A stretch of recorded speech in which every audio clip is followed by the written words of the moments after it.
Hello, my friends. Just want to share something real quick here. Um, I did the last video because I was walking things on comparing this generation of people that claim to be of God, specifically on YouTube, because that's where we all can see them. But to see that they operate exactly as Jesus described to the Pharisees, of a wolf pack. Outwardly, they look great. They're a sheep outwardly, but inside they're ravenous wolves. And you can tell by the fruits, by the actual deeds of the wolf in nature, that what that church that calls itself a church is doing is identical to them. And you can know this by their gospel, as the doctrine that they preach is that Christ's first coming didn't mean anything. It had no bearing to anything, as God's just going to come back and save the Jews anyway. The church is only there for a little while, and then he's coming back to them. The church is really just kind of a side piece in their plan of salvation for the world, when it's actually opposite of that. The law was temporary. That's why the Messiah came, was to put away with that law, which was a curse. The law was to be temporary, but they think opposite of this. And because of that, they call a different people chosen, instead of recognizing that they themselves would be chosen if they would actually acknowledge that Christ was the Messiah when he came 2,000 years ago. How are they going to know him when he returns if they don't even believe what he did 2,000 years ago, for instance? So it's walking all of these things on the wolf pack and how it's functioning and why it is this and how you can know them.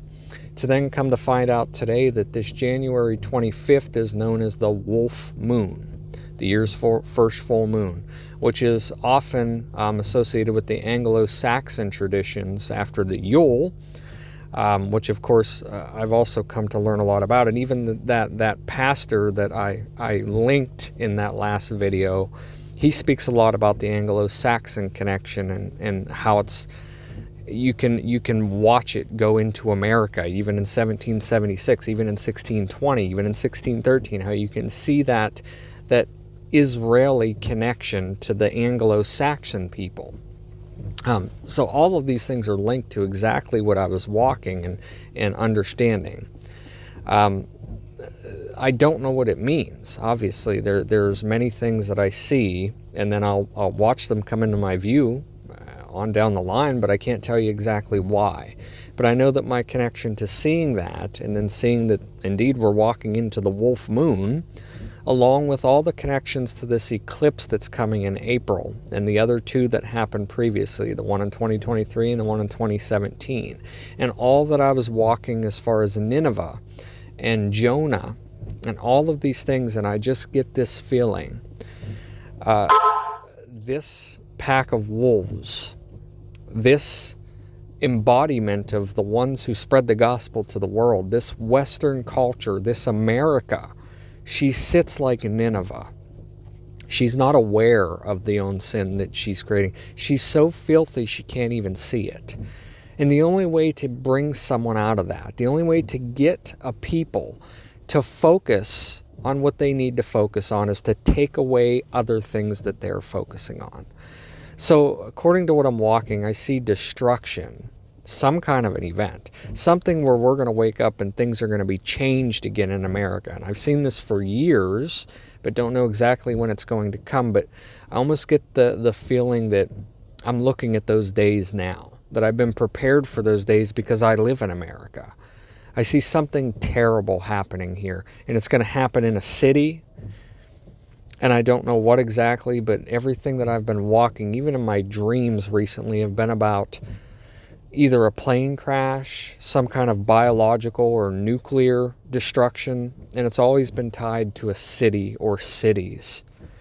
And I think the timing for this, I'm really looking at this now, because if Christ is to return soon, which I believe that he is, there are some within this pack of wolves that are lost sheep, and they don't realize it because of everything that they walk in this world that's led them astray. They're blinded by it. They can't get over it. They can't see past it. So God, I believe, does have works left for Israel. Just as he came the first time for the lost sheep, I believe he needs to come also the second time for the lost sheep.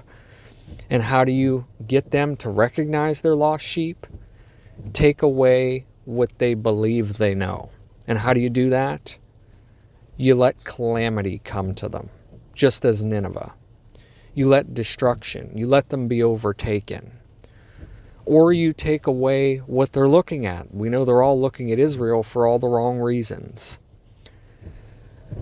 Something big, I believe, has to happen at some point if Christ is to come back soon. Something of destruction, because there's still lost sheep walking that need to find their way home. And I get this sense that that's coming. You look at what's happening on the southern border, for instance, and the people that they're letting over. You know, these people have been forming cells all throughout the country for the last several years.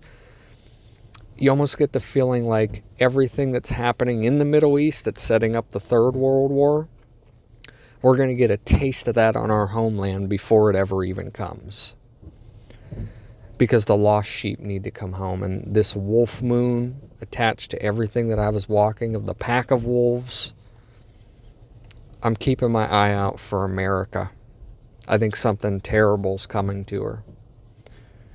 And I think some will be so shocked by what happens, will be so terrified by what happens, that truly they will don their sackcloth in those days. That's what I'm thinking anyway. I don't know whether that's accurate or not, but if I were to put everything that I'm walking right now together in one piece, that's what I expect out of it. Something to come to America that brings what it has given out to the whole world to her instead. God bless.